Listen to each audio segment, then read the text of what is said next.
Welcome to Moksa Workflow Manager Training Movies. This is the second movie of Exercise 7, Fine-Tuning the Workflow. In the first movie, we discussed how to fine-tune, show or not show different panels of the workflow. In this second movie, I will run the workflow and I will highlight on an item that we did not yet discuss in the previous workflow.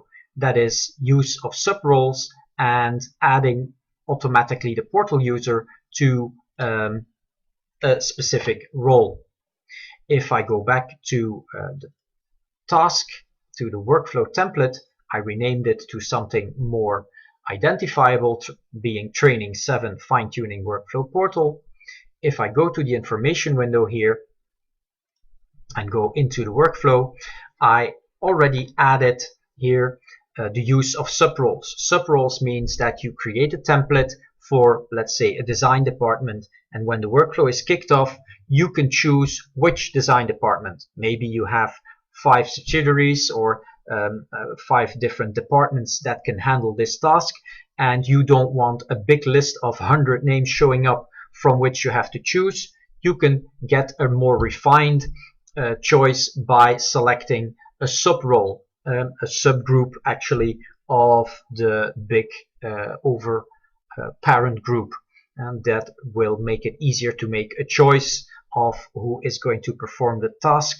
So you can define this this way by defining the name of the role, colon, and then the names of the sub-roles. You can repeat the original role as well in here to allow the selection of that main role anyway. If you have several sub-roles to be defined, you just separate it by semicolon and continue that syntax. Another thing that I'm going to add to this workflow is I'm going to say that in the marketing department, in the marketing role, I'm going to add this portal user. So that means automatically this portal user will be able to select himself, and since I have put the selection on automatic, auto select participants, it will select this particular user initially, so you don't have to select them. If you are certain that you don't have to select anything else, then you could just hide the selection of participants completely in this workflow. So that's the first thing I did is here I added the sub-role and I defined myself being added when I start the task to the portal. The second thing I did to this workflow is, if I have a look at the workflow itself, and I think I have it open, is that I have 2 tasks now. One task being for the design department, and the second task is a create collection. What is going to happen is that somebody from the marketing department has received a group of pictures, a group of photos. They are delivering these photos, selecting these photos in the website, and they are asking the design department to choose 3 of them that they should use in their next campaign. As a result, the marketing department gets an email. The marketing department being initially the person who kicked off the question to the design department. So this very simple workflow has an approval task and has a create collection task. So a task that creates a pin collection that will be mailed to the marketing department. Let's have a look in real life. I log in as a certain user. I go to the workflow portal. I first have to make sure that my records are in the catalog. So I select the records that I want them to make a choice from. I put them into the collection basket.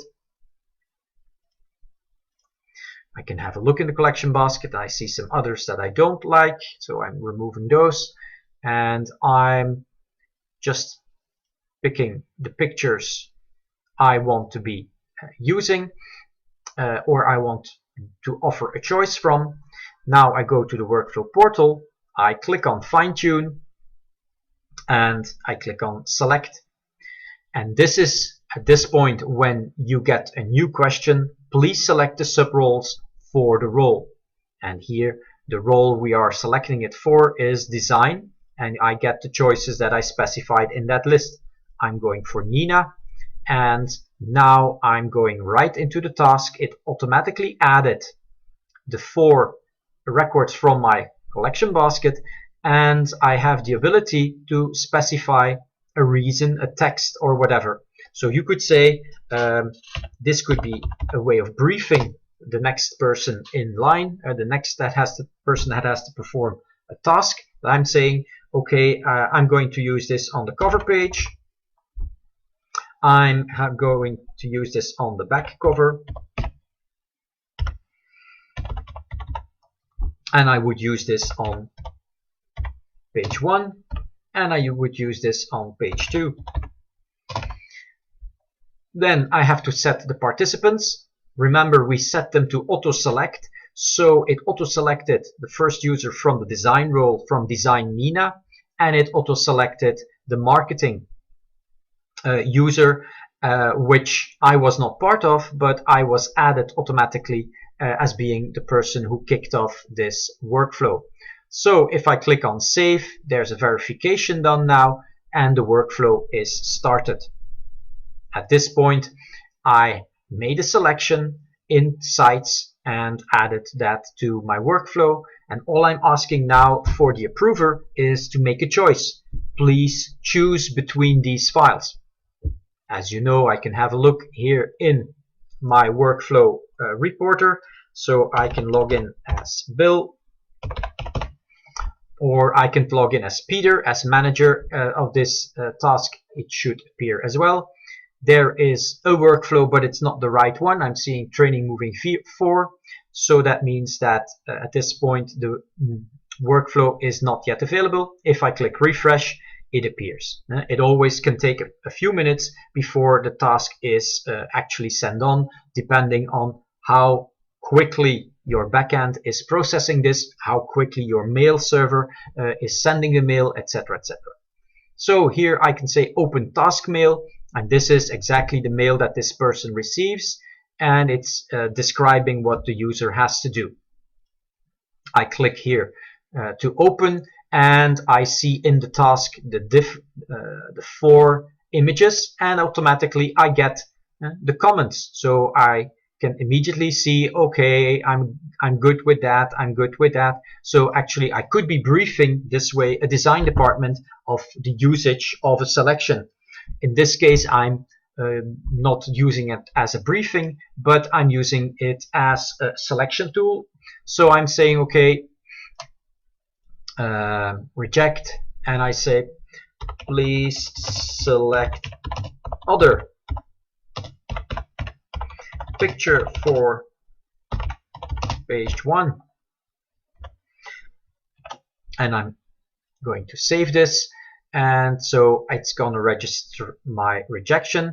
I can go to the second one here, and I can say, well, I'm going to reject this on page 2, for instance. Oh, sorry, it jumped. Save, and so it will automatically add my rejection here too. Please select another picture for page 2. And the other 2 I could approve.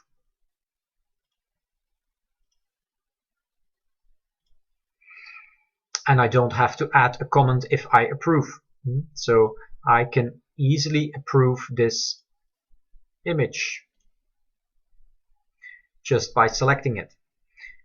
We will see in the next example that you also have the ability to do an approve all or reject all functionality if that is required. I'm clicking here on submit, and I finished this job. What will happen now is that 2 of the 4 images were approved. So those 2 will be put into a collection basket and will be mailed to the person who kicked off the workflow. So if I disconnect and I connect as that person, of course this person will receive an email as well. But when I connect here and have a look recently completed workflows, I might already find it in there. I can sort on date, so I see I have examples of workflow number 3 today. So the workflow was not completely finished, the task was not finished yet, so we're waiting for it to appear, and there it is. Training 7 appeared, and if I have a look at the open mail, it says there are no tasks to perform, so I cannot bring you to that task. Same here, this is a completed workflow, so there is no open, but I can have a look in the workflow itself and I can see that I have a task here. If I open this task, I can go to the email and I can see that this person did receive an email. If you want to check, you can always go to the mailbox if you are the participant for whom this mail was, and then you can see there you are, and you can see exactly the same mail as we are seeing on screen. So you can now go here in your task. You could click here and open and see that the 2 things that were approved are definitely visible in the workflow.